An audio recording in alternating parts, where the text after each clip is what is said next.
Hello guys, welcome back to your YouTube channel Jupiter classes. तो जैसा हमारा lecture series का चल रहा है सेशन, तो उसी को कंटिन्यू करेंगे। हम आज मैरिज के बारे में पढ़ेंगे। और मैरिज क्या है मैंने आपको मीनिंग बता दिया है, मैरिज का मीनिंग पता है आपको। फॉर्म्स की बात भी मैंने आपको बता दी कि फॉर्म्स कौन कौन सी फॉर्म्स है मैरिज की, ठीक है। ये हमने ऑलरेडी पढ़ी हुई है, हमने पढ़े हैं कहाँ तक, मोनोगैमी भी पढ़ा था, एंडोगैमी, फॉर्म्स ऑफ मैरिज जो एंडोगैमी को लेके थी। एक्सोगैमी की फॉर्म्स भी पढ़ी थी हमने कि कैसे एक्सोगैमी। अब हम मैरिज इन इंडिया देखेंगे कि इंडिया में कैसे मैरिज होती है, ठीक है। तो एक डाउट भी था किसी का शायद से लेके कुछ मोनोगैमी को लेके, मोनोगैमी, सीरियल मोनोगैमी और कुछ और भी था शायद से, कोई पता नहीं कौन सा था, बट सीरियल मोनोगैमी होती है।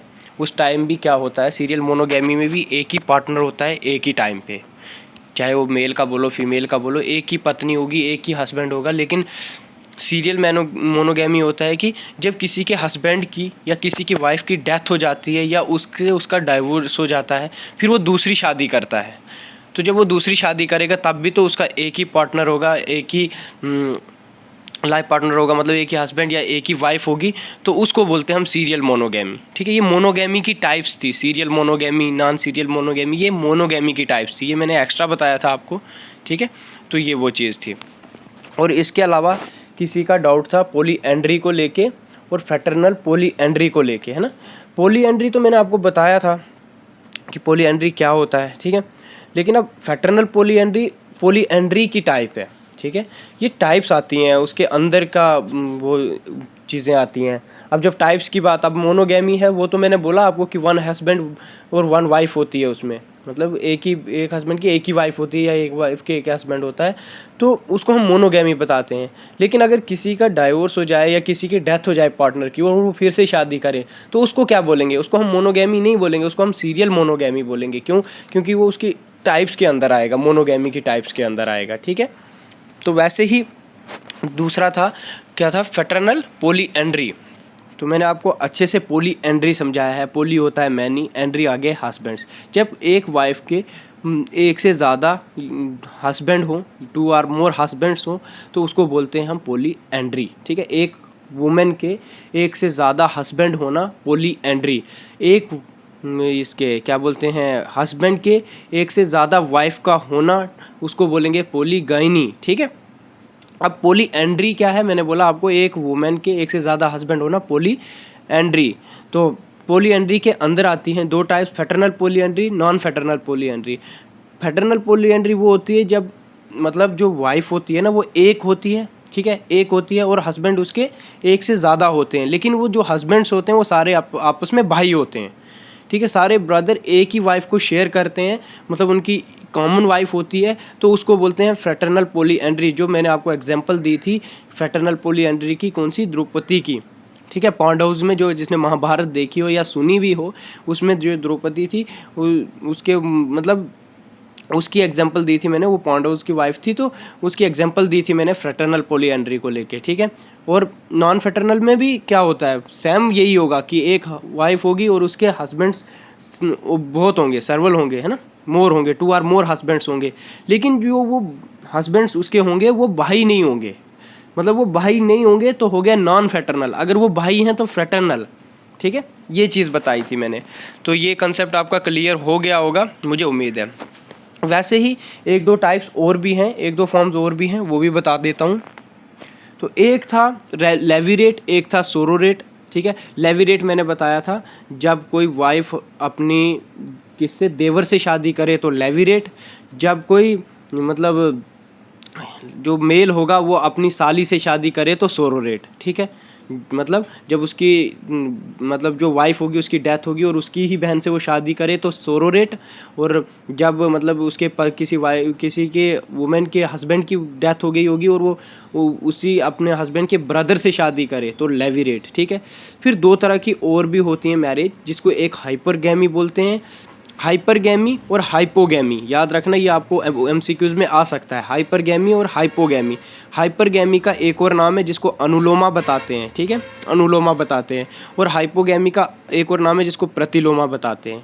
हाइपरगैमी या अनुलोमा वो वाली मैरिज होती है जिसमें जो क्या होती है, जो वुमेन होती है वो लोअर कास्ट की होती है और वो शादी करती है किससे, हायर कास्ट के मैन से, ठीक है। उसमें हाइपरगैमी में क्या होगा, जो फीमेल होगी वो छोटी कास्ट की होगी और वो शादी करेगी अपने से अपर कास्ट के लड़के से, तो उसको बोलेंगे हाइपरगैमी।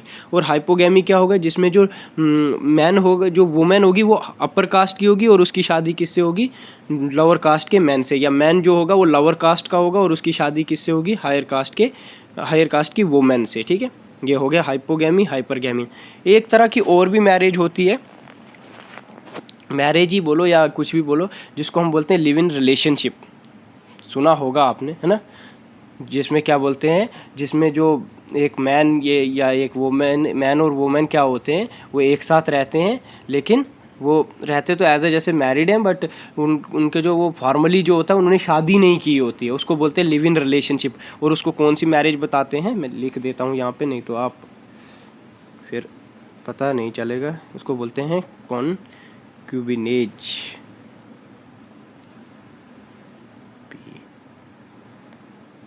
INAGE, इस पर लिखा नहीं गया है, बट कॉन्क्यूबिनेज होता है वो, ठीक है। कॉन्क्यूबिनेज को क्या बोलते हैं हम, लिव इन रिलेशनशिप वाली मैरिज, ठीक है, जिसमें जो हस्बैंड और वाइफ क्या होते हैं, एक साथ तो रहते हैं एज अ मैरिड, बट वो फॉर्मली उन्होंने शादी नहीं की होती है, ठीक है, वो उनको बोलते हैं लिव इन रिलेशनशिप। ये लिव इन रिलेशनशिप आपको अच्छे से याद रहेगा। तो ये था आपका क्या था, ये कुछ टाइप्स थी या कुछ फॉर्म्स थी जो आपको पता होनी चाहिए कि मैरिज में ये होती हैं, ठीक है। फिर आप बताते हैं हम मैरिज इन इंडिया को लेके, ठीक है। हमारे इंडिया में मैरिज आपको पता है, मैरिज इंडिया को लेके देखें तो इतनी डाइवर्सिटी है, जिसमें हिंदू मैरिज होती है वो अलग तरीके से होगी, मुस्लिम अलग तरीके से होगी, है ना। तो हम थोड़ा थोड़ा इसके बारे में भी पढ़ेंगे कि हिंदू मैरिज क्या होती है। आपको marriage and family two social institutions है, आपको पता है, मैंने पहले ही बताया आपके सोशल इंस्टीट्यूशंस कौन कौन से, मैरिज, फैमिली, किनशिप, ये सारे क्या हैं आपके सोशल इंस्टीट्यूशंस हैं। ये क्या करते हैं, विद बायोलॉजिकल फाउंडेशंस देते हैं हमें, कम्प्लीमेंट्री टू ईच अदर हैं, ये एक दूसरे के कम्प्लीमेंट्स हैं, एक के बिना दूसरा अधूरा है। Without marriage family is not possible, ये आपको पता है ना। तो ये एक दूसरे के बिना क्या है, अधूरे हैं, ठीक है। तो मैरिज इन इंडिया के ये क्या है, दो सोशल इंस्टीट्यूशंस है, और ये बायोलॉजिकल फाउंडेशंस भी हैं हमारे, जो क्योंकि ये कम्प्लीमेंट्री है एक दूसरे के।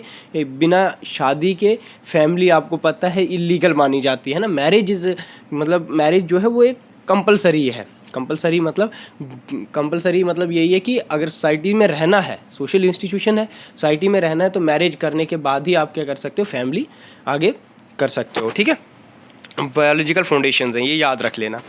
तो ये था आपका क्या, मैरिज इन इंडिया को लेके, कि इंडिया में क्या है, मैंने बताया आपको मैरिज है ये दो तरह के, मतलब इसमें इंडिया में जो मैन है, अब जैसे कि मैंने बोला मैरिज कुछ हिंदूज़ की अलग होगी, मुस्लिम्स की अलग होगी, और जितने रिलीजन्स हैं उनके अलग तरीके से होती है, सिख की अलग होती है और क्रिश्चियंस की अलग होती है ना। हर किसी के मैरिज का जो रिचुअल्स हैं, जो ट्रेडिशंस हैं, वो बिल्कुल अलग हैं, है ना। तो वैसे ही अब हिंदू मैरिज को हम थोड़ा सा देखेंगे कि हिंदू मैरिज में क्या क्या होता है, ठीक है। अभी तक मैंने आपको मैरिज बताया कि मैरिज क्या होता है, वो आपने देख लिया। अब हिंदू मैरिज को लेके अगर मैं बताऊं कि हिंदू मैरिज और मुस्लिम मैरिज का एक सबसे बड़ा डिफरेंस आपको कोई पूछे कि क्या होता है, सबसे बड़ा डिफरेंस ये है कि हिंदू मैरिज को बोला जाता है, Hindu marriage in Hindus is a consider as a sacrament, SACRAMENT, sacrament, ठीक है। तो और मुस्लिम मैरिज को क्या बोलेंगे, Muslim marriage is a social contract, ठीक है। वो क्या है, वो एक कॉन्ट्रैक्ट है, या जिसको हम कॉन्ट्रैक्ट, आपको पता ही है, किसी चीज़ का कॉन्ट्रैक्ट लेना बोलते हैं हम, जैसे एक जिम्मा ले लेना बोल सकते हैं कि हमने ये कॉन्ट्रैक्ट लिया है ना। तो वो कॉन्ट्रैक्ट के बेसिस पे होती है मुस्लिम मैरिज। वो कैसे होती है वो भी हम आगे पढ़ेंगे। और सैक्रामेंट होता है हमारे मतलब संस्कार या धार्मिक अनुष्ठान जिसको बोलते हैं, उसके हिसाब से होती है, ठीक है। कोई इसको सीरियस नहीं लेना कि कॉन्ट्रैक्ट बोला है कुछ गलत इम्पैक्ट से बोला है, ये नहीं है। ये आप कहीं पे भी देख सकते हो कि marriage in Muslims is consider as a social contract, marriage in Hindu is consider as a sacrament, ठीक है, ये याद रख लेना। तो वही बात है, हिंदू मैरिज में जो मैरिज है वो क्या है, वो सैक्रामेंट के बेसिस पे है, ठीक है। अब देखो एक चीज़ है हमें पता होना चाहिए, हमें जो मेन चीज़ है वो चीज़ें क्या है, हमें पता होने चाहिए कि इसके एम्स क्या है। मैंने आपको पहले ही बताया कि हिंदू मैरिज क्या है, Hindu marriage is a sacrament, ठीक है, इधर पे लिखा हुआ भी है, ऑप्शन में भी आपको ये आता है ना। Among the Hindus marriage is not a social contract, अगर हिंदूज़ की बात करें तो वो नॉट है, नहीं है, सोशल कॉन्ट्रैक्ट नहीं है, वो क्या है, सैक्रामेंट है, रिलीजियस सैक्रामेंट है ना, क्योंकि मैंने आपको पहले ही बताया ये क्या है, धार्मिक अनुष्ठा के अनुसार है। Is to great individual social significance में it is approved union of the V M procreation pleasures observance and certain obligations. अगर हम बात करें इसके हिंदू मैरिज के, इसके कुछ एम्स भी हैं, ठीक है। एम्स क्या है कि क्यों हमें मतलब एक शादी क्यों करनी है, एम्स क्या है हमारे, है ना, मकसद क्या है शादी करने का। तो मकसद क्या है ये बताए थे किसने, कपाड़िया करके एक थिंकर्स हैं, ठीक है, KM कपाड़िया इनका नाम है, KAPADIA कपाड़िया। इन्होंने बताए थे, इन्होंने 3 तरह की चीज़ें बताई थी कि क्यों ये ज़रूरी है, ठीक है। सबसे पहले इन्होंने क्या बताया है, ये धर्म के लिए ज़रूरी है ना। हिंदू मैरिज का मेन चीज़ है धर्म, धर्म समझते हो ना, रिलीजन्स या रिलीजियस ड्यूटी जिसको बोलेंगे हम, ठीक है, धर्मा। और दूसरी प्रजा के लिए, चिल्ड्रन के लिए, और राती के लिए, ठीक है। मैं ये थोड़ा थोड़ा एक्सप्लेन भी करूँगा आपको, राती क्या है, ये प्रजा क्या है, धर्म क्या है, ठीक है। प्रजा मीन्स प्रोजेनी भी जिसको बोलते हैं, ठीक है। तो सबसे पहले बात की मैंने आपको धर्म की, तो धर्म माजा फर्स्ट हाईएस्ट एम है हिंदू मैरिज का, ठीक है। मैरिज इज़ डिज़ायर्ड नॉट, खाली हम ये नहीं बोल सकते कि मैरिज हम इसलिए कर रहे हैं, किसके लिए, नॉट मच फॉर सेक्स, या बच्चों के लिए, है ना, या जो भी मतलब कोई अपनी ख्वाहिश के लिए नहीं कर रहे हैं। कहीं सबसे पहले क्या है, ये धर्म के लिए शादी है, ठीक है, अपने रिलीजियस ड्यूटी के लिए शादी है, ठीक है। ये 3 तरह के एम्स हैं एक मैरिज को करने के, ठीक है, जिसमें क्या है, ये रिलीजियस ड्यूटीज़ को फुलफ़िल करने के लिए। सबसे पहले धर्मा मीन्स रिलीजियस ड्यूटीज़ को फुलफ़िल करने, ये याद रखना। इसको आपको उतना डीपली पढ़ने की ज़रूरत नहीं है, बट ये नाम याद रखने ज़रूरी हैं कि किस किस के लिए। मैंने आपको बता दिया, धर्मा के लिए ज़रूरी है ना। दूसरी प्रजा के लिए, प्रजा मीन्स की जो चिल्ड्रंस होंगे, जो बच्चों के लिए, प्रोजेनी है ना, ठीक है, उसके लिए ज़रूरी है क्या, शादी, उसके एम है ना, एम्स हैं। तो हिंदू मैरिज में ये एम्स है, प्रजा प्रोजेनी मतलब समझते हो। तो प्रजा मीन्स क्या होता है, मैंने आपको पहले ही बताया कि प्रोजीनी की बात करते हैं, जो चिल्ड्रन जो desire to get issues are children is completely failed by the people, ठीक है, उसके लिए क्या है, शादी करना ज़रूरी है। और तीसरा किस लिए है, अपने प्लेजर्स के लिए, ठीक है, आप समझ गए, प्लेजर्स के लिए। Third, through the sex is one of the functions of marriage is given to third place. जो सेक्स का, जो मैरिज का रिलेशन है, जो सेक्स के लिए है, वो 3rd प्लेस पे है, मतलब हिंदू मैरिज में, ठीक है। उसके लिए भी मतलब एक मैरिज बहुत ज़रूरी है, ठीक है। It at least desirable aim of marriage to stress the lower role of sex in marriage, the marriage of the Shudra is set to pleasures only, ठीक है। तो ये 3 चीज़ें कि मतलब एक एम है हमारे हिंदू मैरिज में, ठीक है। आपको ये 3 ही याद रखने हैं।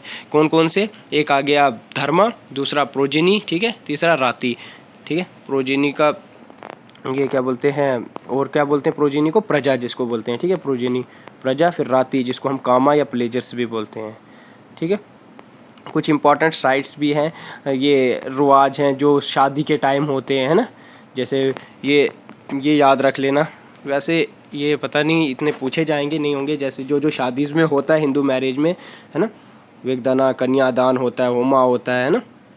तो ये सारी चीज़ें आपको क्या है, ये आपने खाली नाम याद रखने हैं, इसको उतना डीपली पढ़ने की आपको ज़रूरत नहीं है इसके लिए, ठीक है। और कुछ स्टेजेस भी होती है, ठीक है, या स्टेजेस ऑफ लाइफ बताते हैं कि 4 तरह के क्या होते हैं, ये ट्रेडिशंस होते हैं जो पासिस होते हैं एक हिंदू के मैरिज में, एम्स होते हैं हिंदू मैरिज में ही, समझो एम्स ही बोलो, उसकी कुछ स्टेजेस होती हैं, ठीक है।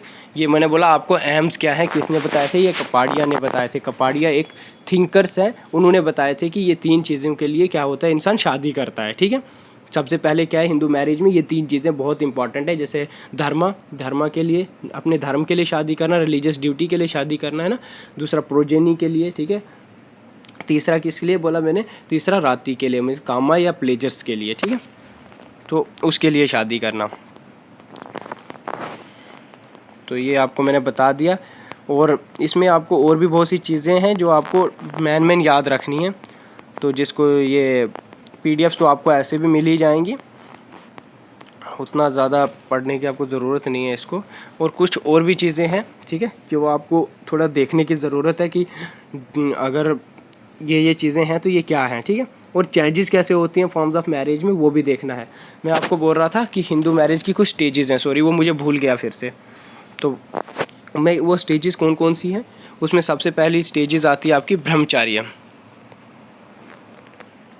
मतलब ये स्टेजेस हिंदू में एक इंसान के अंदर होती है, हम बोलते हैं इसको स्टेजेस ऑफ लाइफ, ठीक है। स्टेजेस ऑफ लाइफ कौन सी 4 स्टेजेस होती हैं, जिसमें सबसे पहले एक जो होता है जिसको हम स्टूडेंट लाइफ बोलते हैं ना, स्टूडेंट लाइफ उसको बोलते हैं हिंदू में क्या बोलेंगे उसको, ब्रह्मचार्य, ठीक है। जब एक स्टूडेंट होते हैं तब वो ब्रह्मचार्य होते हैं, ठीक है। Student life is known as Brahmacharya. जब फैमिली लाइफ आएगी उसको बोलेंगे गृहस्था, गृहस्थ, ठीक है, गृहस्थ, GRIHASTH। जिसको अगर नहीं सुनाई दे रहा है वो लिख ले, याद रख ले। कुछ चीज़ें इसमें मेंशन नहीं है तो मैं नहीं चाहता कि वो आपको स्किप हो जाए, तो वो चीज़ें बता रहा हूँ, ठीक है। तो वो हो गई फैमिली लाइफ, ठीक है। तीसरी होती है जब फैमिली के बाद तीसरी लाइफ आती है जब रिटायर्ड लाइफ होती है, ठीक है। रिटायर्ड लाइफ उसको बोलेंगे वनप्रस्था, ठीक है, VANAPRASTHA, वनप्रस्था, ठीक है। और उसके बाद आती है संन्यास वाली लाइफ, ठीक है। रिटायर्ड लाइफ के बाद आती है जिसको हम रेनोकेशंस भी बताते हैं, ठीक है। तो वो आती है संन्यास वाली लाइफ, ठीक है। तो ये 4 क्या है स्टेजेस हैं इसकी, किसकी, तो हिंदू ट्रेडिशंस में जो पासेस होती हैं एक इंडिविजुअल्स में, ठीक है। तो ये कुछ फॉर्म्स है किसके, हिंदू मैरिज को लेके, ठीक है। फॉर्म्स क्या है, मतलब ये फॉर्म्स भी आपको क्या है याद रखनी है। एक होती है ब्रह्म विवाह होता है, ठीक है। ब्रह्म विवाह होता है हिंदू मैरिज में, जिसमें जो क्या होता है, जो फादर होता है वो क्या करता है अपने डॉटर को गिफ्ट कर देता है, ठीक है, ब्रह्म विवाह को में, ठीक है। वो क्या है, वो कौन सा विवाह हो गया, गिफ्टिंग योर डॉटर मीन्स ब्रह्म विवाह, ठीक है। दूसरा आता है दिव्य विवाह, ठीक है। दिव्य विवाह कौन सा होता है, दिव्य विवाह मतलब जो फादर होता है वो क्या करता है, वो अब मतलब वो ब्राइड को ऑफर करता है अपनी डॉटर के लिए, ठीक है। जो अपने प्रीस्ट मगर किसको, जो प्रीस्ट होता है उसके लिए उसको देता है अपनी डॉटर, ठीक है। जब कोई भी बाप अपनी डॉटर प्रीस्ट में देता है तो उसको बोलते हैं दिव्य विवाह, याद रखना। फिर आता है अर्श विवाह। अर्श विवाह भी क्या होते हैं, शादी ही होती हैं, ये सारे ही विवाह हैं, ठीक है। ये नहीं समझना कि ये कोई और चीज़ है, ये विवाह ही हैं, सारे ही शादियां ही हैं। बट अर्श विवाह में क्या होता है, जो बाप होता है, जो फादर होता है वो क्या करता है अपनी बेटी को गिफ्ट देता है। और गिफ्ट में क्या देता है, कौ या बुल या जिसको मतलब कि जो गर्ल की चॉइस होगी है ना, वो क्या करता है, वो गिफ्ट करता है, ठीक है। कौन, फादर गिफ्ट करता है, ठीक है, अपनी गर्ल को। और पहले ये अर्श विवाह बहुत होते थे, ऐसे आपको पता हो अगर तो आज भी मे भी होते हों कहीं कहीं जो भी रूरल एरियाज़ में। तो माँ बाप अपने लड़की को क्या देते हैं, गाय दहेज में दे देते हैं ना, साथ में देते हैं कि पहले देते थे, अब आज भी देते ही होंगे, कहीं ना कहीं ये चीज़ अभी भी होगी। तो वैसे ही दूसरा है प्रजापतियाँ, है ना। प्रजापति जो है ये कैसे ब्रह्म विवाह के ही ये मतलब रिलेट करती है, ठीक है। तो वैसे ही असुर विवाह होती है, गंधर्व विवाह होती है, ठीक है। गंधर्व विवाह को लव मैरिज भी बताते हैं, ठीक है। गंधर्व विवाह जो होती है ये लव मैरिज टाइप होती है। फिर रक्षक विवाह होती है और पेशा विवाह होती है, ठीक है, पेशच विवाह। तो पेशच विवाह भी याद रख लेना, ये इम्पॉर्टेंट है। ये मतलब ये मैरी होते, वो मैरी करते गर्ल से भाई चीटिंग के हिसाब से, ठीक है, झूठ बोल के, ठीक है। तो रक्षक विवाह क्या कौन सा विवाह होता है, ये जो किडनैप करके कैप्चर करके ले जाना है ना, ये ज़्यादातर ट्राइबल्स में ही होती हैं, ठीक है। ये ट्राइबल्स में ही देखने को मिलती है रक्षक विवाह। गंधर्व विवाह मैंने आपको बता दिया कि ये लव मैरिज होती है। तो ये कुछ मैरिज थी, ठीक है, मैरिज की फॉर्म्स हैं, ये भी आपको याद रखनी ज़रूरी है, ठीक है। तो ये इतना ही बहुत है, आपको मैरिज इतनी ही पता होनी चाहिए, ठीक है। तो अब कुछ फैक्टर्स हैं जो अफेक्ट करेंगे, किसको अफेक्ट करते हैं ये हिंदू मैरिज में अफेक्ट करते हैं, ठीक है। हिंदू मैरिज में क्या क्या फैक्टर्स हैं जो अफेक्ट करते हैं मैरिज में। सबसे पहला फैक्टर है इंडस्ट्रियलाइजेशन, ठीक है। आपको पता है इंडस्ट्रियलाइजेशन की वजह से भी कहीं ना कहीं कुछ ना कुछ चेंजिंग, कुछ ना कुछ चीज़ें हुई हैं जो कहीं ना कहीं हिंदू मैरिज में एक्ट करती है। मतलब अकॉर्डिंग टू हिंदू मैरिज या पुराने रीति रिवाजों के हिसाब से नहीं हो रही थी, ठीक है, नहीं हो रही हैं। दूसरा है अर्बनाइजेशन, ठीक है। दूसरी क्या है, अर्बनाइजेशन। अर्बनाइजेशन वो प्रोसेस होता है, अर्बनाइजेशन आपको पता है, अर्बनाइजेशन होता है प्रोसेस, वो मोमेंट जब रूरल एरिया से लोग क्या है मूव करके अर्बन एरियाज़ में आते हैं, उस प्रोसेस को अर्बनाइजेशन बताते हैं। तो आपको पता है अगर रूरल एरिया से जो अर्बन साइड आ रहे हैं तो कहीं ना कहीं उन्होंने भी जो पुराने रिवाज या पुराने ट्रेडिशंस को फॉलो करना छोड़ दिया है। ठीक है, तो ये भी एक फैक्टर है जो किस पे अफेक्ट करता है, हिंदू मैरिज पे अफेक्ट करता है। ठीक है, फिर आ गया एजुकेशन। तो आपको पता है एजुकेशन की वजह से भी कई चीज़ें मतलब क्या है चेंज होती जा रही हैं। ठीक है, इंसान एजुकेशन ले रहा है तो कास्ट सिस्टम ख़त्म हो रहा है ना, अब आउट ऑफ कास्ट मैरिज हो रही हैं, इधर आउट रिलीजन्स मैरिज होती हैं। ठीक है, तो वो किसकी वजह से, वो एजुकेशन की ही वजह से हो रही है। ठीक है, इंसान को पता है कि ऐसा कुछ नहीं है, ये एक सोशल फैक्ट है। ठीक है, तो एक हो गई लेजिस्लेशन। से लॉ ने भी कुछ चीज़ें आपको पता है, लॉ भी कुछ चीज़ों में चेंजिंग कर रहा है, जैसे डाउरी नहीं लेना है ना, बहुत सी चीज़ें हैं। देखो अभी हम देख लेते हैं कि क्या है। इंडस्ट्रियलाइजेशन का मैंने बता दिया है ना, इंडस्ट्रियलाइजेशन में भी आ रहे हैं तो इकोनॉमिक सोशल चीज़ों को देख रहे हैं, उसकी वजह से क्या है कहीं ना कहीं कुछ ना कुछ सोसाइटीज़ में चेंजिंग हो रही है। पुराने रिचुअल जो थे, पुराने जो कस्टम्स थे, उनको इंसान क्या कर रहे हैं, ख़त्म कर रहा है। तो फिर इम्पैक्ट ऑफ अर्बनाइजेशन, मैंने बोला अर्बनाइजेशंस का भी कहीं ना कहीं इम्पैक्ट है, जैसे कि यहाँ पे दिया हुआ भी है ना, जिसमें क्या है जो लोग जो हैं वो वहाँ से क्या बोलते हैं रूरल एरिया से अर्बन्स की तरफ आ रहे हैं, फिर उसकी वजह से भी क्या है ये फैक्टर अफेक्ट करता है हिंदू मैरिज को लेके। ठीक है, तो और इसके बाद बोला मैंने रोल ऑफ़ एजुकेशन का है ना, क्योंकि रोल एजुकेशन का रोल तो बहुत इंपॉर्टेंट रोल है एज अ मैरिज को लेके भी, जिसमें हम क्या कर रहे हैं मॉडर्न वैल्यूज़ को फॉलो कर रहे हैं, वेस्टर्न आइडियोलॉजीज़ को फॉलो कर रहे हैं, रेशनलिज्म जो भी चीज़ें हम कर रहे हैं रीजंस के बेसिस पे, हाँ भाई ऐसा होता है तो कैसे होता है, इंडिविजुअलिज्म हो गया है, इक्वलिटी है, डेमोक्रेसी है ना, सेकुलरिज्म है ना, रिलीजन्स पे कम वो कर रहे हैं, सेकुलर हैं लोग, इंडिविजुअल फ्रीडम है, जिससे शादी करनी है कर सकते हो है ना। ये चीज़ें आपको अर्बन एरियाज़ में ही देखने को मिलेगी है ना, और ये चीज़ें आपको तभी पता चलेगी कि इंडिविजुअल फ्रीडम है जब आप एजुकेशन करोगे। ठीक है, एजुकेशन का रोल है इस चीज़ों में। ठीक है, तो वैसे ही फिर मैंने आपको बोला कि लॉ का भी बहुत बड़ा रोल है मैरिज को लेके। ठीक है, लॉ में जैसे कि कुछ लॉज बनाए हैं। ठीक है, ये लॉज आपको याद रखने इंपॉर्टेंट है। देखो जैसे इसमें लॉज एनेक्ट हुए हैं, जैसे कि एज ऑफ मैरिज एक सफिशिएंट रख दी है ना, ये चीज़ें हिंदू मैरिज में भी कहीं ना कहीं एक्ट करती हैं।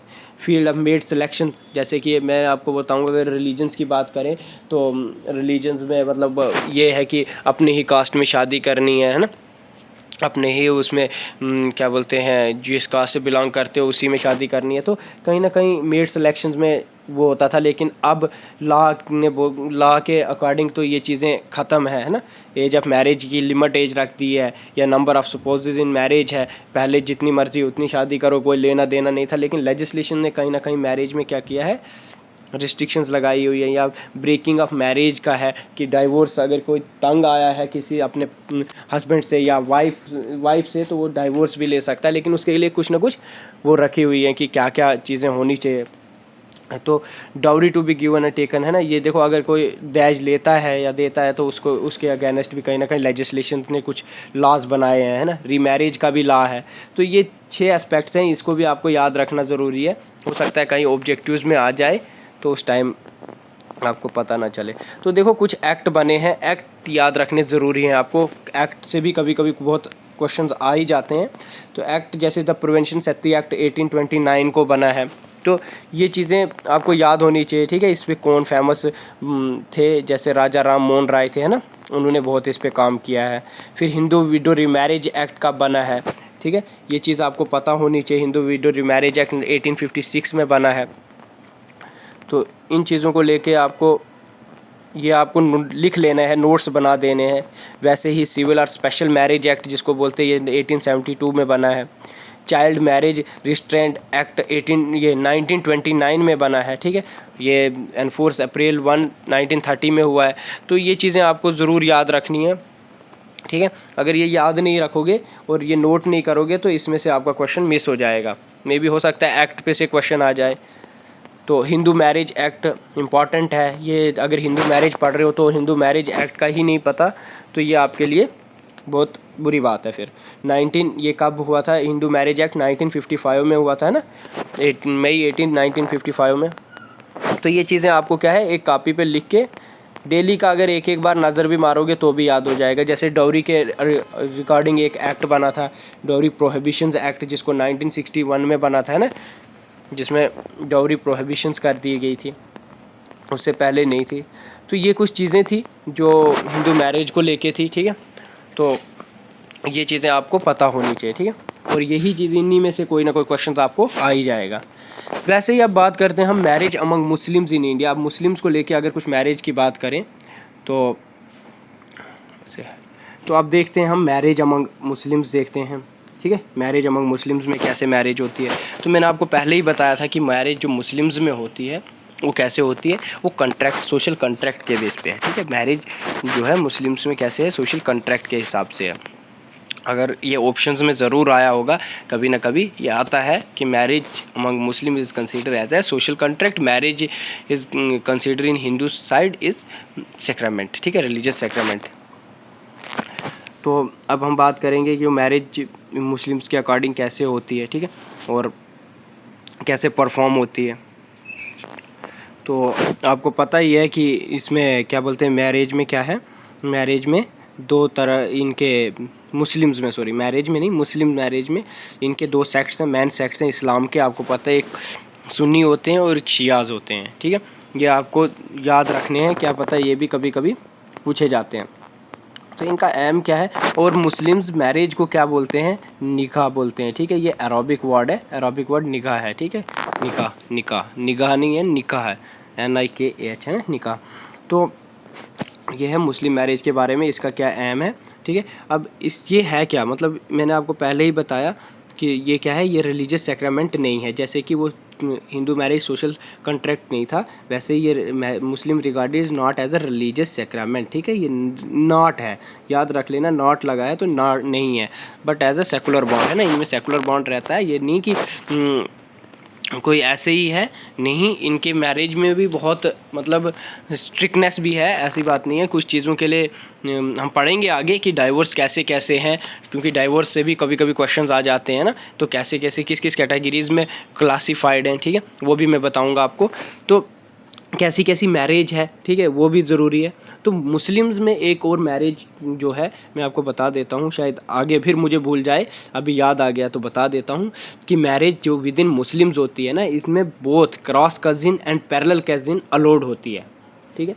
क्रॉस कज़िन और पैरेलल कज़िन मैरिज अलाउड होती है, और हिंदूज़ मैरिज में क्रॉस कज़िन अलाउड है but parallel cousin marriage allowed नहीं होती है, ठीक है। अब क्रॉस कज़िन्स और पैरेलल कज़िन मैरिज अलाउड मतलब क्रॉस कज़िन्स होती है जो बुआ की लड़की के साथ शादी या मामा की लड़की के साथ शादी इज़ अलाउड, ये हिंदू में भी अलाउड है, और क्या बोलते हैं इसमें, क्या बोलते हैं, मुस्लिम्स में भी अलाउड है। पैरेलल कज़िन मैरिज वो मैरिज होती है जैसे मासी की लड़की के साथ शादी या चाचू की लड़की के साथ शादी, ये चीज़ें हिंदूज़ में अलाउड नहीं है, लेकिन with in Muslims both cross cousin and parallel cousin marriage is allowed, ठीक है। ये याद रख लेना, ये कौन सी मैरिज किस में अलाउड होती है, मुस्लिम्स में अलाउड होती है, मत कहीं वहाँ पे गलत करके आ जाओ, ठीक है।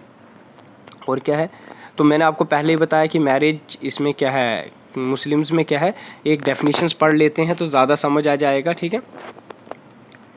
एक डेफिनेशंस पढ़ लेता हूँ मुस्लिम्स के अकॉर्डिंग।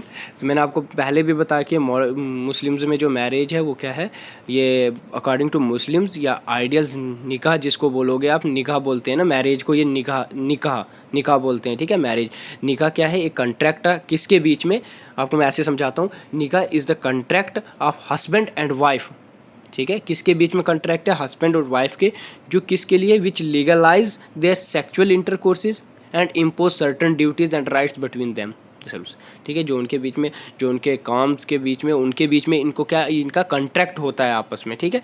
ये कुछ पेपर होता है, as a religious importance paper है, कोई कॉपी का पेपर नहीं होता है, बिल्कुल एज अ रिचुअल्स है, एज अ ट्रेडिशंस है, एज अ मतलब क्या बोलेंगे उसको, सोशल कॉन्ट्रैक्ट है, लीगलाइज है, ठीक है। इनके रिलीजियस के अकॉर्डिंग वो लीगलाइज है, उस पर वो क्या है, कॉन्ट्रैक्ट होता है, मतलब एक इनका शायद आई थिंक कुछ साइन भी होता होगा, जिस पे कॉन्ट्रैक्ट जब बात आती है तो बिल्कुल वो लीगलाइज होता है, और वो सेक्सुअल इंटरकोर्सेज को भी लेके, और जो इम्पोज होती हैं उन पे ड्यूटीज़ और राइट्स जो उनके बीच में रहती हैं, उनके उसके लिए भी उनको क्या है, वो कॉन्ट्रैक्ट होता है, ठीक है। ये किसकी बात की मैंने, अकॉर्डिंग टू मुस्लिम्स, ठीक है, ये आप बोल सकते हो it is socially and legalise recognise, ठीक है, ये सोशली भी और लीगली भी रिकॉग्नाइज्ड है, therefore it is a religious, है ना, ये रिलीजियस भी है।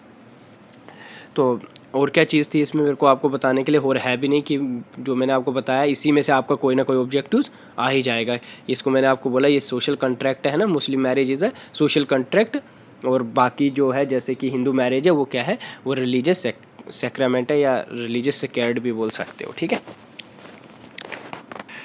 तो जैसे कि हम देख रहे थे अब डाइवोर्स, तो डाइवोर्स बताता हूँ मैं मुस्लिम्स के अकॉर्डिंग कैसे होते हैं। देखो इसमें अगर मैन कैटेगरी की बात करूँ तो दो तरह के डाइवोर्स होंगे, एक वो होंगे जो रिलीजियस मैटर के बेसिस पे डाइवोर्स होते हैं, और एक वो होंगे जो जुडिशियल डाइवोर्स होते हैं, ठीक है। इसमें भी जुडिशियल भी कुछ एक्ट होते हैं जो कोर्ट की इंटरवेंशन से होते हैं। अब तो कुछ जुडिशियल होते हैं और कुछ एक्स्ट्रा जुडिशियल डाइवोर्स होते हैं। एक्स्ट्रा जुडिशियल डाइवोर्स वो होते हैं जो रिलीजियस मैटर पे होंगे, ठीक है। जैसे कि यहाँ पे बताया है कि कुछ डाइवोर्स जो है मुस्लिम लॉ के अकॉर्डिंग होंगे विदाउट इंटरवेंशंस ऑफ कोर्ट, है ना, बिना इंटरवेंशंस के कोर्ट के। फिर डाइवोर्स एज अ कुछ एक्ट है, शायरा एक्ट। तो तीसरा है divorce as per Muslim marriage dissolution act 1959, that is per the court intervention, है। इसमें जो डाइवोर्स होंगे वो कोर्ट की इंटरवेंशंस के हिसाब से होंगे, ठीक है। तो मैं आपको जनरली अगर डाइवोर्स की बात करूँ इस्लाम में, तो हस्बैंड के अकॉर्डिंग दो डाइवोर्स होते हैं, जिसमें इला एक आता है, आई थिंक इला ही पढ़ते होंगे आप भी, इला, और एक आता है तलाक, ठीक है, जो कौन देता है भाई, हस्बैंड्स होते हैं, ठीक है। अगर म्यूचुअल दोनों के बेसिस पे हो तो उसको मुबारत बोलते हैं, अगर दोनों के बेसिस पे तलाक मिल रहा है, डाइवोर्स मिल रहा है, तो उसको मुबारत बोलते हैं, ठीक है। हो सकता है प्रोनाउंस में गलत कर रहा हूँ तो वो आप देख भी लेना, बट यही बोलते हैं, मैंने इतना पढ़ा है कि इसमें मुबारत होता है जो म्यूचुअल एग्रीमेंट के हिसाब से होता है, ठीक है। भाई हस्बैंड तलाक है, उसमें इल्ला और तलाक आता है, तलाक के अंदर भी उसकी क्लासिफिकेशन है, एक तलाकुल असन, एक तलाकुल हसन, एक तलाकुल बिद्दत आता है, जिसको ट्रिपल तलाक भी बोलते हैं। ये केस आपको पता है आया भी था, इसके बारे में भी मैं थोड़ा इंट्रो दे दूंगा कि क्या था, क्या में भी हो सकता है कि इसी का कोई क्वेश्चन आ जाए, है ना। और भाई वाइफ के मतलब उसमें हो, जो वाइफ के उस पर आता है तलाक डाइवोर्स, उसमें आता है कौन, तलाक ए तफवीक, TAFW, तफीज़, तलाक तफीज़, कुल्ला KHULA कुल्ला, जिहार ZIHAR जिहार, लियान, फसक, ये सारे क्या हैं, ये डाइवोर्स हैं जो वाइफ की तरफ से होते हैं। मतलब वाइफ में भी इसको, वाइफ का भी इस पर हक होता है, वाइफ की तरफ से भी होते हैं। हस्बैंड की तरफ से जो होंगे वो इला और तलाक होते हैं, जैसे तलाकुल असन और बिद्दत। एक असन है, A से AHSAN, एक HASAN है, ठीक है, मत बोलोगे दो बार असन बोला है। एक AHSAN है, एक HASAN है, ठीक है, असन है। तो चलो अब पढ़ लेते हैं, थोड़ा इसको भी देख लेते हैं, ये ज़रूरी है आपको भी। तो इसमें जैसे कि मैंने बताया आपको कुल्ला होता है, ठीक है, वो वाइफ होता है, ठीक है, जिसमें जो वाइफ होती है मतलब उसकी तरफ से होता है कुल्ला और मुबारत। इसमें डिफरेंस भी बताया हुआ है, ठीक है। ये डाइवोर्स होंगे, जो ये डाइवोर्स होते हैं किसके हिसाब से होंगे, मुस्लिम लॉ के हिसाब से होगा, according to traditional Muslim law, ठीक है। तो ये कुल्ला मुबारत मैंने आपको पहले बुलाया, तलाक है ना, तो ये किसके हिसाब से होते हैं, ये मुस्लिम लॉ के हिसाब से होते हैं, ठीक है। इसमें क्या है बोलते हैं, जो husband and wife obtain divorce mutual consent either by कुल्ला, अगर कुल्ला की बात करें, ठीक है, कुल्ला, और भाई मुबारत। अगर देखो मुबारत की बात करें, मुबारत मैंने आपको बोला कौन सा है, मुबारत है म्यूचुअल कंसेंट के हिसाब से, म्यूचुअल एग्रीमेंट, ठीक है।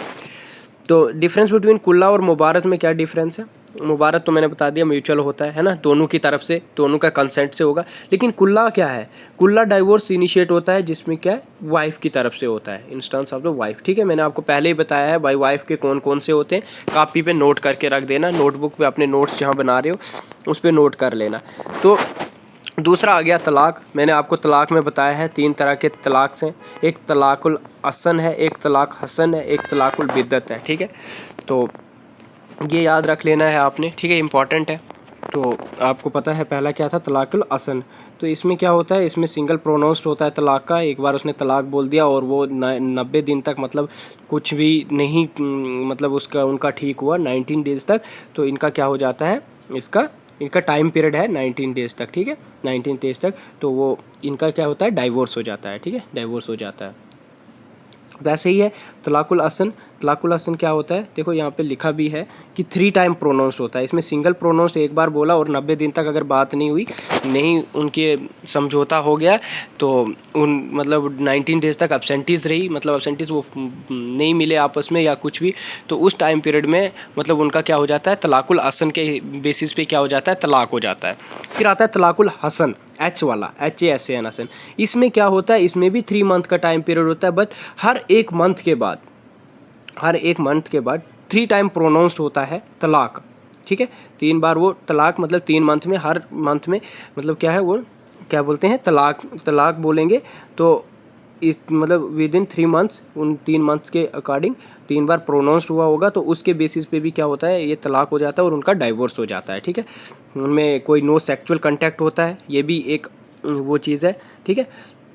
हैज़ टेकन बिटवीन, उन बीच में जो भी स्पोजेज हैं आपस में, मेल फीमेल जो भी हैं, उनके बीच में अगर कोई सेक्सुअल कंटैक्ट नहीं है कोई इन 3 मंथ के इन टाइम पीरियड के बीच में, और उन्होंने 3 बार प्रोनाउंस्ड हुआ है, उन 3 बार हर मंथ में एक बार उसने प्रोनाउंस किया है, तो मतलब जैसे फर्स्ट मंथ में प्रोनाउंस किया तलाक, फिर सेकंड मंथ में भी बोल दिया तलाक, थर्ड मंथ में भी प्रोनाउंस किया कि तलाक, तो उन 3 मंथ के बाद उनका क्या, तलाकुल हसन के बेसिस पे उनका क्या हो जाता है, तलाक हो जाता है, ठीक है। फिर होता है, इसके बाद होता है तलाकुल बिद्दत। देखो तलाकुल बिद्दत आपको अच्छे से पता होना ज़रूरी है, ठीक है। तो इसके नाम से ही आपको याद आ गया होगा कि ये तलाकुल बिद्दत क्या है, मैंने आपको बताया ये ट्रिपल तलाक है, ठीक है। जो ट्रिपल तलाक का केस भी एक आया था, सायरा बानू केस आया था, ठीक है।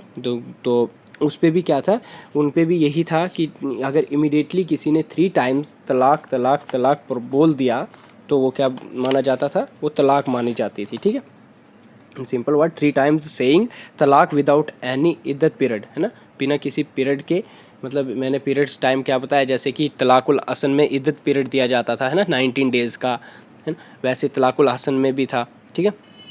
तो इसमें क्या है, इसमें विदाउट एनी इद्दत पीरियड्स, ठीक है, कोई बिना उसके दिए 3 टाइम अगर आपने बोल दिया है, मतलब लगातार आप बोल रहे हो ट्रिपल तलाक में, मतलब तलाक तलाक तलाक, तो इट मीन्स वो क्या हो जाता था, वो तलाक होता था, ठीक है।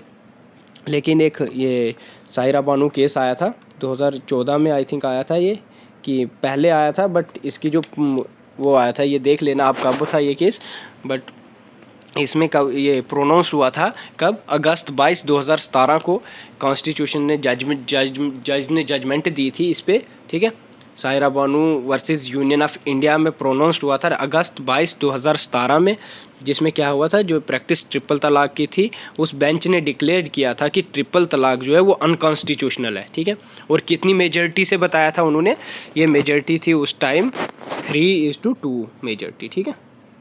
ये याद रख लेना, हो सकता है इस केस के बारे में, लेकिन इतना डीपली तो कहाँ पूछेंगे, बट चलो पता होना ज़रूरी है, ठीक है। तलाकुल बिद्दत आपको पता चल गया होगा, किसी को इसमें भी डाउट होगा तो बता देना, कमेंट कर लेना, ठीक है।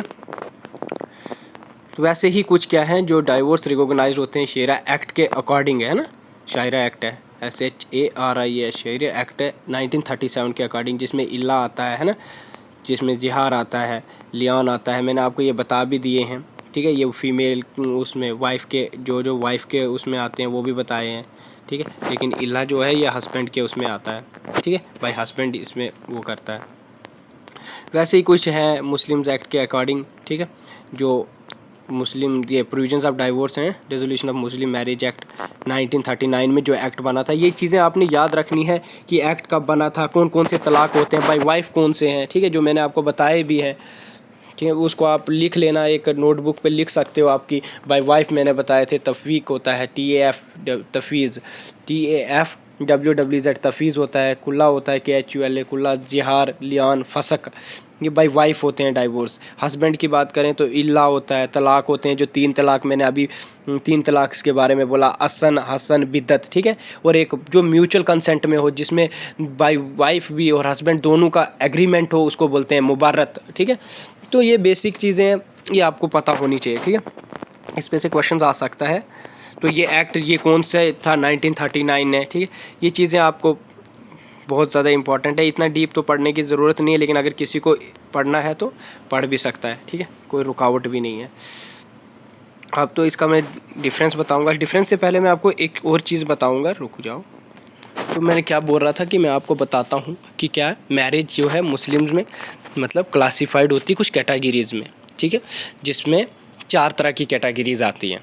ये याद रख लेना, ये मुझे फिर भूल जाएगा, मैं अभी बता देता हूँ, फिर हम डिफरेंस करेंगे तो इसी से हमारा ये सब यूनिट कंप्लीट हो जाएगा। फिर हम फैमिली पढ़ेंगे, फैमिली को भी ऐसे ही कवर करेंगे। फिर किनशिप पढ़ेंगे, किनशिप को कवर करेंगे। किनशिप के बाद हम एमसीक्यूज़ देखेंगे, ठीक है। मुझे लगता है आपको एमसीक्यूज़ में ज़्यादा इंटरेस्ट होता है, आप थ्योरी में कम इंटरेस्ट देते हो, ठीक है। तो ये आपकी बहुत बड़ी गलती है कि आप थ्योरी नहीं पढ़ते हो। थ्योरी पढ़ना बहुत ज़रूरी है। क्वेश्चन कहीं से भी आ सकता है। जो एमसीक्यूज़ में दे रहा हूँ ज़रूरी नहीं है वही एमसीक्यूज़ आपको वो पूछ लें। हो सकता है वो आपको कोई ऐसा पूछ लें, ऐसी टर्म पूछ लें जो एमसीक्यूज़ में भी ना हो, तो उस टाइम आपको बहुत दिक्कत आएगी। इसलिए लेक्चर सीरीज़ भी इम्पॉर्टेंट है, वरना मैं एमसीक्यूज़ बनाने में मेरे को इससे कम टाइम लगता है, ठीक है। तो मैं बता रहा हूँ आपको कि क्या बोला मैंने कि जो मैरिज है इन मुस्लिम्स वो क्लासिफाइड है 4 तरह की कैटेगरीज़ में। एक होती है वैलिड मैरिज, जिसको हम सही निकाह बताते हैं, ठीक है। हाँ, ये लिख लेना, वैलिड मैरिज को हम क्या बताते हैं, सही निकाह, SAHINIKAH, है ना, सही निकाह, ठीक है। जो क्या बोलते हैं हम, जो कन्फर्म होती है all the religious and legal requirements से, ठीक है, वैलिड होती है। एक होती है void marriage, VOID, void marriage, जिसको बातिल निकाह बताते हैं। निकाह नहीं है, निकाह है, ठीक है, मत निकाह सुनोगे, निकाह, NIKAH, निकाह। हाँ, क्योंकि आप इस पर भी कमेंट करोगे सर निगाह नहीं था निकाह है, तो आपका क्या पता, कुछ भी बोल सकते हो। इफ़ द मैरिज वायलेट्स, है ना, सर्टन प्रिस्क्राइब्ड प्रोहिबिशंस, नेमली एफिनिटी के लिए या कंसंगिनिटी के लिए etcetera, it is called wide marriage, ठीक है। तो थर्ड वन है इर्रेगुलर मैरिज, जो फासिद निगाह होता है, FASID, फासिद निगाह। ये आप लिख लेना कापी पे, इसकी डेफिनेशंस नहीं भी लिखोगे लेकिन, ठीक है, जो सही होती है का फ्यूचर के लिए फासिद निकाह, ठीक है, उसको इर्रेगुलर मैरिज बताते हैं। When marriage is contracted under some temporary prohibitions, it is neither lawful nor unlawful, ना ये लॉफुल होती है ना अनलॉफुल होती है, ये सही होती है इन फ्यूचर में, इसीलिए इसको फासिद निकाह बताते हैं, ठीक है, इर्रेगुलर मैरिज। जो मुस्लिम्स होंगे उनको ज़्यादा समझ आ रही होगी, ठीक है। एक होता है मुत्ता मैरिज, जिसको हम टेम्परेरी बताते हैं, ठीक है। टेम्परेरी मैरिज भी होती है मुस्लिम मैरिज में एक, जिसको मुत्ता मैरिज बताते हैं, जो सिर्फ कुछ प्लेजर्स के लिए, मतलब मुत्ता लिटरेरी मुत्ता का मतलब ही क्या है, प्लेजर्स, ठीक है, जिसको हम प्लेजर्स के लिए शादी करते हैं, ठीक है। ये ज़्यादातर कहाँ पे होती है, ईरान और अराबिया में ये मतलब परफॉर्म होती है, ठीक है। ये शिया कम्युनिटी है, जो शिया कम्युनिटी मुस्लिम्स वही ज़्यादा परफॉर्म करती हैं, कौन सी, टेम्परेरी टाइप ऑफ मैरिज, जो सिर्फ किसके लिए करते हैं, अपने प्लेजर्स के लिए, ठीक है, टेम्परेरी मैरिज। ये याद रख लेना, मुत्ता मैरिज को ही टेम्परेरी मैरिज बताते हैं, ठीक है। तो वैसे ही अब डिफरेंस था किसका, डिफरेंस बिटवीन हिंदू मैरिज और मुस्लिम मैरिज। इसका पहला ही डिफरेंस वही है जो मैंने ऊपर आपको बताया कि इसका क्या है, ये मैन एम्स हिंदू मैरिज क्या है, मैंने आपको बताया ये धर्मा, प्रजा और राति के लिए मैरिज है, ठीक है। और इसका क्या बोलते हैं, ये सोशल कॉन्ट्रैक्ट है, ठीक है, सेक्योर्ड है, ठीक है। ये सोशल कॉन्ट्रैक्ट नहीं है, सॉरी, ये सेक्योर्ड है, रिलीजियस सेक्रेट है, सेक्योर्ड मतलब रिलीजियस ड्यूटीज़ के अकॉर्डिंग है, ठीक है। और ये क्या है, ये सोशल कॉन्ट्रैक्ट है, मुस्लिम marriage is a social contract, ये याद रख लेना, ठीक है। पहला ही डिफरेंस यही है, और इधर लिखा भी है it is hence secured for him, ठीक है। तो दूसरा क्या है कि क्या परफॉर्म्स होता है मैरिटल बॉन्ड्स में, ठीक है। बोलता है as per Hindu believe the marital bond inseparable, है ना, it can not be dissolve according to traditions, है ना, ये ऐसे मतलब डिजॉल्व नहीं हो सकती, हमारे ट्रेडिशंस के हिसाब से डाइवोर्स का कोई हमारे उसमें नहीं है कि डाइवोर्स दे सकते हो, ठीक है। Hindu male can not indiscriminately divorce their wives, अगर हिंदू मैरिज की बात करें तो उसमें डाइवोर्स कहीं पे भी मेंशन नहीं है कि डाइवोर्स दे सकते हैं या कुछ भी। Hindu marriage break marriage can only through the court, Hindu marriage कहाँ से, सिर्फ कोर्ट के ही उस पर अगर देखें तो ही मैरिज को क्या कर सकते हैं, डाइवोर्स कर सकते हैं। तो आपको ये बता दिया मैंने पहले ही कि मुस्लिम मैरिज में डिज़ोल्व होती है ना, ये आपको पता है कि कैसे कैसे होती है, मैंने आपको ऊपर एक्सप्लेन किया है, ठीक है। अब इसमें क्या बोलते हैं, remarriage and widow remarriage, since Hindu consider marriage sacred, पवित्र, सेक्रेड होता है पवित्र, ठीक है। तो there are a generally not prepare for remarriage, है ना, इसमें री मैरिज या widow remarriage even though it is legal provisions for that instance such as a marriage is completely less, है ना, कम इसमें चांसेस है कि आपको री मैरिज करनी हो ये वगैरह, उसके बहुत मतलब लेस चांस है। लेकिन इसमें क्या है, अब लॉ के अकॉर्डिंग तो रीमैरिज और विडो रीमैरिज है, बट हिंदू कंसीडर मैरिज क्या है, वो सेक्रेट है, पवित्र है ना। तो उसके अकॉर्डिंग रीमैरिज नहीं होती है। लेकिन among the Muslims scope of remarriage widow remarriage there is no blemish attach for that, है ना, उसमें कोई ब्लेमिश नहीं है। On the contract can broken in there another into another contract, ठीक है। आफ्टर कंप्लीटिंग द इद्दत, देखो इद्दत क्या है मैंने ऊपर समझा दिया है। Divorce women offer life partner to another, ठीक है, वो दूसरे से भी शादी कर सकता है जब वो मतलब उसका टाइम पीरियड वो हो जाए, वो डाइवोर्स भी दे सकता है। नो स्कोप फॉर पोलीगैमी, अब मैंने आपको बताया है पोलीगैमी क्या होता है, और इस मुस्लिम्स में पोलोगैमी का स्कोप होता है, ठीक है। इसमें पोलोगैमी होता है, सुनो मैं बताता हूँ अभी एक बार और बता देता हूँ। पोली होता है, मैनी गैमी होती है मैरिज, एक से ज़्यादा शादियों का स्कोप हिंदू मैरिज में नहीं होता, और मुस्लिम मैरिज में एक से ज़्यादा शादी कर सकते हैं, ठीक है। फिर बोलता है महर एंड डाउरी, देखो ये महर और डाउरीज की बात करें तो डाउरी सिस्टम जो है वो हिंदू मैरिज में होता है, ठीक है, होता है ना, महर एंड डाउरी जो होता है, मतलब जो वो लेते हैं, क्या बोलते हैं उसको, दहेज जिसको बोलते हैं, ठीक है।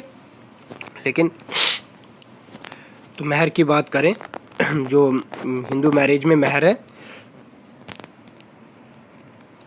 जो हिंदू मैरिज में डाउरी सिस्टम्स है, डाउरी सिस्टम है ना, महर जो होता है वो मुस्लिम्स में दिया जाता है, वो भी मैं बताऊंगा कैसे होता है। इसमें जो होता है, जो ब्राइड ग्रूम्स होता है ना, दूल्हा जो है वो डाउरी लेता है किससे, दुल्हन वालों के घर से, ठीक है। लेकिन ये कोई प्रैक्टिस जो है ये कोई ऑब्लिगेटरी नहीं है कि करनी ये ना यूनिवर्सल है, हर जगह भी ये चीज़ नहीं होती, ठीक है। तो अगर कोई मतलब ये जो है ये एक सोशल इवल है, आपको पता है आज के टाइम पे, आपको ये भी पता है, और ये भी पता है कि लेजिस्लेशंस ने जो लॉ के अकॉर्डिंग ये क्या है, ये प्रोहिबिटेड है, ठीक है। वैसे अगर मुस्लिम मैरिज की बात करें, अमंग द मुस्लिम मैरिज में देखें तो इसमें महर तो दिया जाता है, वो क्या है, among the bride grooms give some, इसमें जो ब्राइड ग्रूम है, जो दूल्हा है वो देता है किसको, दुल्हन को देता है महर, है ना, देता है ना, वो कुछ पेमेंट होती है जो दूल्हा जो है वो दुल्हन को देता है, ठीक है, महर होता है, उसको महर बताते हैं। After the marriage the Muslims wife has the right to demand, और वो मुस्लिम्स की जो वाइफ है, मतलब जो उसकी वाइफ होती है वो डिमांड करती है ना, शी मतलब वो जब उसका डाइवोर्स हो जाए हस्बैंड से, वो ले सकती है उससे, ठीक है, वो उसका राइट होता है, ठीक है, ये याद रखना। और ये क्या है, it is an obligatory practice, ये ऑब्लिगेटरी है कि ये करना ही करना, it is not consider as social evil, इसको सोशल इवल कंसीडर नहीं किया जाता है, ठीक है। ये ऑब्लिगेटरी भी है और सोशल इवल भी नहीं है। लेकिन अगर डाउरी सिस्टम की बात करें, ये सोशल इवल भी है और ये ऑब्लिगेटरी भी नहीं है, ठीक है, ये याद रख लेना, ये भूलना नहीं। तो अगर मैं बात करूं अभी इसकी, क्या बोलते हैं, मुस्लिम्स मैरिज जो है वो टेम्परेरी भी होती है ना, उसमें कुछ मैरिज टेम्परेरी भी होती हैं, मैंने आपको अभी पढ़ा है, ऊपर बताया है कि टेम्परेरी कैसे होती है। हिंदूज मैरिज में टेम्परेरी मैरिज नहीं होती है, ठीक है, क्योंकि ये ट्रेडिशंस बिलीव्स के अकॉर्डिंग है, इसमें परमानेंट और इररिकवरेबल, इसमें डाइवोर्स भी नहीं होता, ये मैरिज तोड़ने वाली बात ही नहीं होती है ना, नो वाइड मैरिज आल्सो, ठीक है, इसमें नो वाइड मैरिज भी नहीं होती है, मुस्लिम्स में होती हैं ये मैरिज, ठीक है। Among the Muslims at one time there are practice of temporary marriage, बिल्कुल मुत्ता मैरिज जिसको बोलते हैं, मैंने आपको अभी पढ़ा है, ऊपर बताया कि मुत्ता मैरिज भी होती है, ठीक है। ये कौन है, अमंग द सुन्नीज होते हैं जो इसको प्रैक्टिस करते हैं, ठीक है, ये सुन्नीज नहीं, सॉरी शियाज, ठीक है, शिया होते हैं, ठीक है, मुझे फिर भूल जाएगा, शिया जो है प्रैक्टिस करते हैं, लेकिन सुन्नी जो है इस प्रैक्टिस को डिसअपेयर करते हैं, ठीक है। तो और क्या है, हमारा जो हिंदू मैरिज में होता है, हिंदू मैरिज में क्या होता है कि जो भी चीज़ें होती हैं वो एज अ लॉ के अकॉर्डिंग होती है, क्योंकि वो ब्रिटिश टाइम से ही मतलब लॉ लेजिस्लेशन उस पर अफेक्ट करता है, लॉ अफेक्ट करता है। लेकिन मुस्लिम मैरिज की बात करें, हमारे मुस्लिम मैरिज में क्या होता है, मुस्लिम मैरिज में लॉ ही नहीं, खाली उसमें कुछ रिलीजियस भी मतलब चीज़ें होती हैं जो उसके साथ चलती हैं, ठीक है, उसके अकॉर्डिंग ही चीज़ें अफेक्ट करती हैं। तो ये था डिफरेंस किसके बीच में, मैरिज और इसमें क्या बोलते हैं, हिंदू मैरिज और मुस्लिम मैरिज के बीच में। तो अब आपको महर और डाउरी का डिफरेंस भी पता चल गया होगा, है ना। महर मैंने बता दिया, महर जो होता है वो मुस्लिम मैरिज में परफॉर्म किया जाता है, और उसमें क्या होता है, जो दुल्हन होती है उसको दिया जाता है एज अ, जो दूल्हा होता है वो देता है दुल्हन को कुछ पेमेंट देता है, या कुछ कॉन्ट्रैक्ट जिस पे वो साइन करता है कि हाँ इतनी पेमेंट है, ये है, वो कब लेती है वो दुल्हन, अगर उसको लेना हो, जब वो डाइवोर्स लेगी तो वो उसके ही होते हैं, वो उसको देना पड़ता है, ठीक है। लेकिन और ये क्या है, ये ऑब्लिगेटरी भी है और सोशल इवल भी नहीं है, ठीक है। मुस्लिम मैरिज में ये सोशल ऑब्लिगेटरी भी है और सोशल इवल भी नहीं है। लेकिन अगर हिंदू मैरिज में देखा जाए, डाउरी क्या है, dowry is a social evil, ठीक है, सोशल इवल भी है और ये ऑब्लिगेटरी भी नहीं है और यूनिवर्सल भी नहीं है, ठीक है, हर जगह भी परफॉर्म नहीं होता। तो इसी के साथ आज आपका ये वाला सब यूनिट का एक पार्ट ख़त्म हुआ, मैरिज। अब हम नया करेंगे, फैमिली स्टार्ट करेंगे, फैमिली के बाद देखेंगे हम, फैमिली के बाद आ जाएगा किनशिप, फिर हम MCQs देखेंगे, तो फिर हम नेक्स्ट सब यूनिट पे जाएंगे, ठीक है। तो इसी के साथ अब आज इतना ही, ठीक है, ये यहाँ तक। एक मिनट। तो जिसको जो डाउट रहता है वो कमेंट कर सकता है, मैं तो वहाँ पे भी कमेंट पे जवाब दे ही देता हूँ, ठीक है।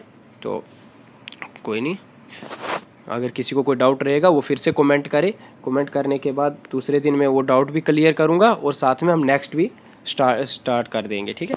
तो थैंक यू, लाइक भी करो, सब्सक्राइब भी करो, शेयर भी करो। ज़्यादा से ज़्यादा शेयर होंगे, ज़्यादा से ज़्यादा व्यूज़ होंगे, ज़्यादा मोटिवेशन मिलेगा। तो लेक्चर सीरीज़ जैसी है उससे भी अच्छी तो अच्छी क्या ही होगी, मगर चलो जैसा हम कर सकते हैं उसके हिसाब से बहुत है ये, ठीक है। Thank you.